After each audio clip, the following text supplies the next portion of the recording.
nationalism, religious fanaticism, and also there's a belief that it's absolutely necessary to have economic growth when we know that if everybody were to grow at that rate over the whole world, it would destroy the planet like a swarm of locusts. You see, we have to question that necessity. It may kill us, right?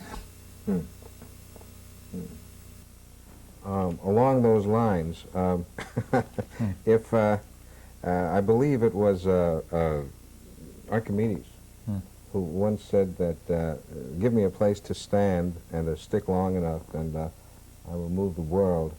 If you were given a few moments of planetary silence, a place to stand or sit, and a megaphone large enough, what message would you convey in an attempt to move the world in the direction it must go if it is to I would survive? say we've got to pay attention to thought and to communicate our communication, because these absolute necessities interfere with communication, so we can't listen to each other and can't work together. And if we can't work together, then no idea is going to be of any use.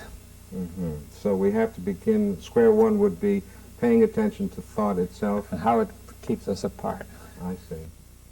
And that leads us to this notion of dialogue as you define the word. Yes, this dialogue is the Greek root dialogos. Logos means word, but meaning. Dia means through, so you can think of meaning flowing among people.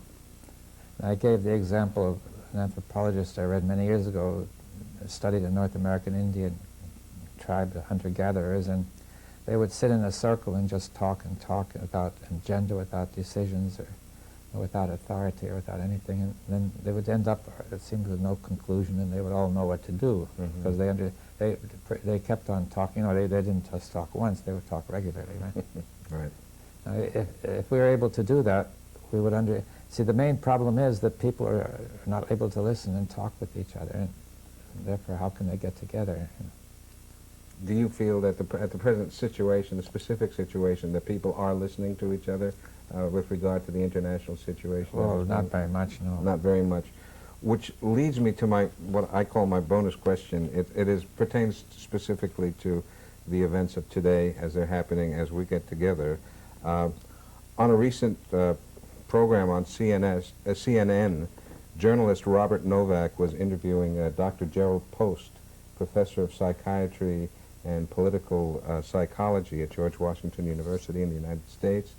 For more than 20 years, Dr. Post prepared psychological profiles of world leaders for presidents and senior United States officials. Now here's the first question Mr. Novak asked. This is the question. Dr. Post, put simply, is Saddam Hussein a megalomaniac, a madman, or a rational seeker of power? Dr. Post answered this way. He is certainly not a madman. He is very much a rational seeker of power. He has, however, many personality features which make him an extremely dangerous man. Try as I might, I find no evidence of conscience in him. His ambitions are boundless for power. First, the question that Mr. Novak asked. Is there such a thing as a rational seeker of power? Yes, well, I would ask, why should anybody seek power? You see, is there a good reason? You see, is there a valid reason? I mean, what does he want it for? There have been many, at least I heard there have been 12, 15 attempts to assassinate him, and eventually one is likely to succeed. Seekers of power often get assassinated. They suffer a great deal, and so on. Why do they do it? Now, there must be something.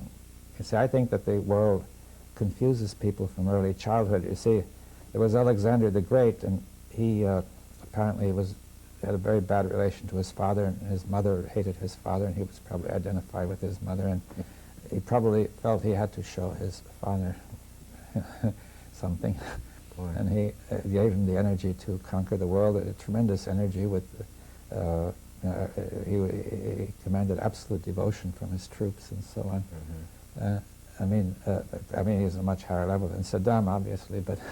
But could that action be considered rational? No, because I think I must ask why he did it. Oh, I see. There was an irrationality because of the... Yes, and saying there's some incoherence in this whole thing. Why do you need power, you see? What for?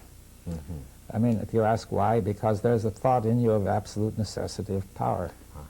And that, what gave you that thought? I mean, probably some experience that you were powerless. Could it be society itself? Society constantly tells people they're no good, they're worthless, you're nothing, you're just little you, and you ought to be more, and so on, right? And also particular cases like troubles with fathers, mothers, teachers, you know, friends.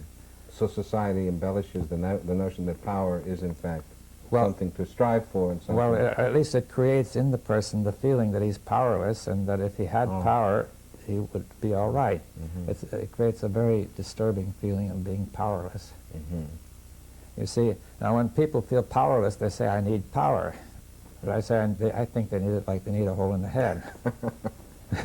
What they've got to do is find out why do they feel powerless. So it comes from their powerlessness that they feel that they need power. That is the belief in the absolute truth that they are powerless. You see, they're totally convinced they're powerless, right? Which is why they strive for power. Yes, that's why they don't have any power, because they're convinced they haven't got any, right? And which in fact can never be... you know, they're never satisfied because you see that it's always on the conditioned record as a reflex that I need power. I may get as much power as you could imagine, but I still, like Alexander the Great said just before, when he was right at the top, he said he was feeling sad because they had no more worlds to conquer. It's tough. Well, Professor Bohm, I want to thank you very much, really. I appreciate the time you've taken to be with us today. And, hopefully we'll do it again. I hope so, yeah. You think we got it all? I think so.